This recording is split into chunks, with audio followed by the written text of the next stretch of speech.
Welcome to Facts TV News, where everything is true. Alkaline team offers condolences to family of man killed after stadium show. The management team of dancehall artist Alkaline have publicly expressed their condolences to the family of Ortney Thomas, the Good Samaritan who was fatally shot as he attempted to foil a robbery last week Sunday. Reports are that Thomas was on his way home from the DJ's New Rules event held at the National Stadium when he tried to retrieve a stolen item from robbers along Tom Redcam Avenue. During his act of bravery, Thomas was shot in the left upper back. He collapsed and was taken to the Kingston Public Hospital by police unit, where he was pronounced dead. Alkaline and New Era Productions, in a statement posted to their social media platform on Friday, said they have been in dialogue with Thomas' family and are deeply moved by his death. Mr. Thomas would have been celebrating his 22nd birthday.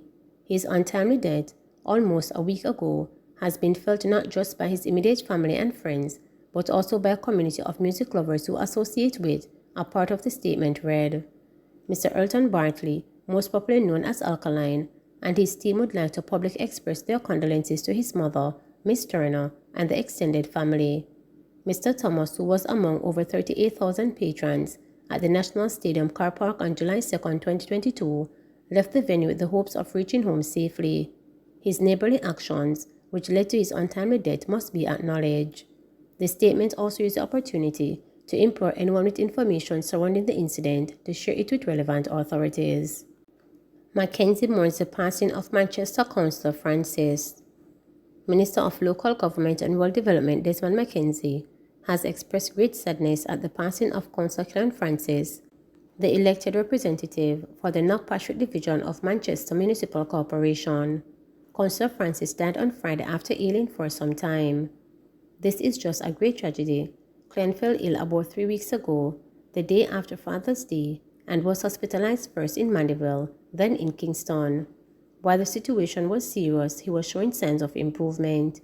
His passing is therefore a shock, as well as a bitter loss to us in the local government fraternity, Mackenzie said in a release. Clerk Francis first won the Knockpatrick Division on the Jamaica Labour Party ticket in local government election of 2012, against the tide of electoral fortune at that time.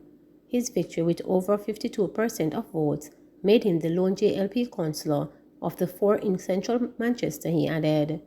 By the time the local government election in 2016, he had increased in victory margin and earned the love, trust and respect of the people of the division and beyond. In his 10 years of service, his reputation as a diligent and hard-working councillor grew, and his record of implementing projects in the Knockpatrick Division is now his enduring legacy. Mackenzie used the opportunity to offer condolences to his family, including his wife and children, his mother and sisters. His energy and dedication will be sorely missed by all of us. While we try to cope with the void he has left, I believe that all of us who knew him will be comforted by the fact that he made a positive impact and is now in the arms of the Almighty, the minister's statement said.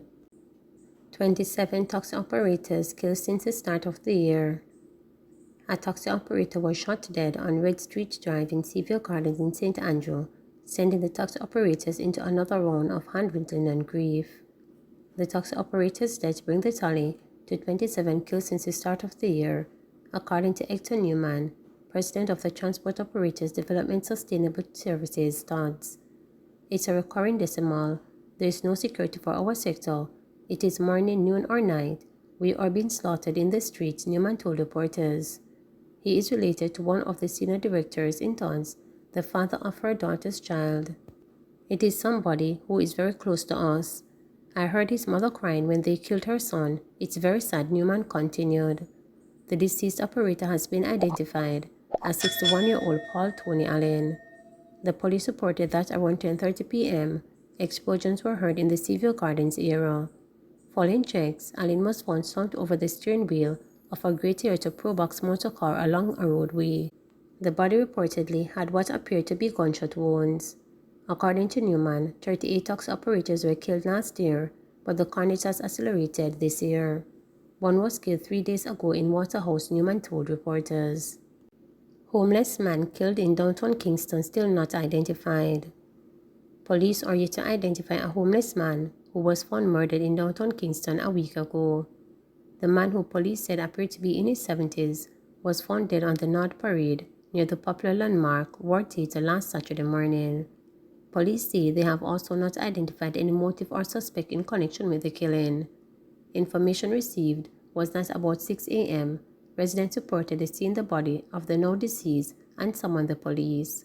On their arrival, they saw the body lying on the sidewalk with blood on his clothing. Police said the man was about 5 feet 7 inches long and clad in a blue long-sleeve shirt and army green pants, with unkempt hair, and his throat was slashed. The scene was processed and the body was removed and confirmed dead at the Kingston Public Hospital at 8:34 a.m. In January 2021, 4 homeless people were hacked to death and 2 others were critically injured during an attack. Last November, a man accused of some of those killings was later shot to death in an alleged confrontation with the police. Monkeypox concerns push entertainers to discuss safety of events. Players in this party's entertainment industry will meet on July 14 to discuss how to safely stage events now that there is a confirmed case of monkeypox in the country. President of the Negro Entertainment Association, Ryan Morrison, said he missed yesterday's announcement from the Health Ministry, but he soon after received numerous calls from members. They were concerned. They want to know what information they can get to ready themselves. So right away, we had a meeting planned, Morrison told reporters, stressing that preparation is the key. Westmoreland became one of the hotspots of COVID-19 on several occasions as the pandemic raged across Jamaica. Some spikes were attributed to legal and illegal stage events. The best we can do is to learn from past experiences pertaining to COVID, how we deal with it. Going back to another lockdown of the entertainment sector would wreck the economy, Morrison said on Thursday. The industry took a battering after events that drew crowds were prohibited as part of the effort to curb the spread of COVID-19. Towards the end of last December, the government allocated a $90 million special package to members of the entertainment, culture and creative industry, the largest grant for any sector in Jamaica's history. Each beneficiary received $60,000, but many of those within the sector say they are still immersed in debts. The need is to get out of the hole is pushing them to proceed with care as they stage events, careful not to do anything that may lead to another lockdown. DJ Garden, marketing director for the local leg of Mayhem, which will be staged in Negril in August, says he believes the mistakes of the past will be avoided. I think we are a little more vigilant. COVID cannot caught us off guard. Now I think we should be better prepared so that we don't fall in the same mistake, he said, adding that the safety of patrons is his priority, as without them, they cannot be a party. But promoter of the Negril Appleton Temptation Alley, ATI, Mr. Wright, is not concerned that stage events have the potential to be super spreaders of the monkeypox virus. Times have changed, he said, and social distancing is easier than it had been in the past. Nobody really dancing for anybody. Woman they once said, I do them thing and demand them there on another side, he said. He urged patrons not to panic. It's monkeypox live and kicking in the US, it's live and kicking in Europe, and nowhere is shutting down. Don't panic, but still proceed with caution, the promoter said, noting that early detection can help them to plan effectively. The new health threat, he said, was the least of it. We're still in debt due to years of lost revenue. It can't get any worse, he said. Over 50% of PEP students rank proficient or highly proficient, says Education Ministry. More than 50% of students who sat the primary exit profile PEP this year have been categorized as proficient or highly proficient in all 4 subject areas. According to a release, figures from the Ministry of Education and Youth showed that in language arts, 62.7% of all students demonstrated the required competency necessary in the subject area as specified under the National Standards curriculum. Another 14.4% of students fell in the highly proficient category, having demonstrated an advanced level of competence. At the same time, 22% of students were placed in the development category, and 0.9% of students were placed in the beginning category for the subject. In math, 45.9% of the students were declared proficient, and 4.9% were deemed highly proficient. On the other hand, 43.5% of the students fell in the developing category, and 5.7% in the beginning category. The developing category means that students demonstrated partial evidence of the required competency, while the beginning category means that the students demonstrated little or no evidence of the required competency. Less than 6% of all students are in the beginning category.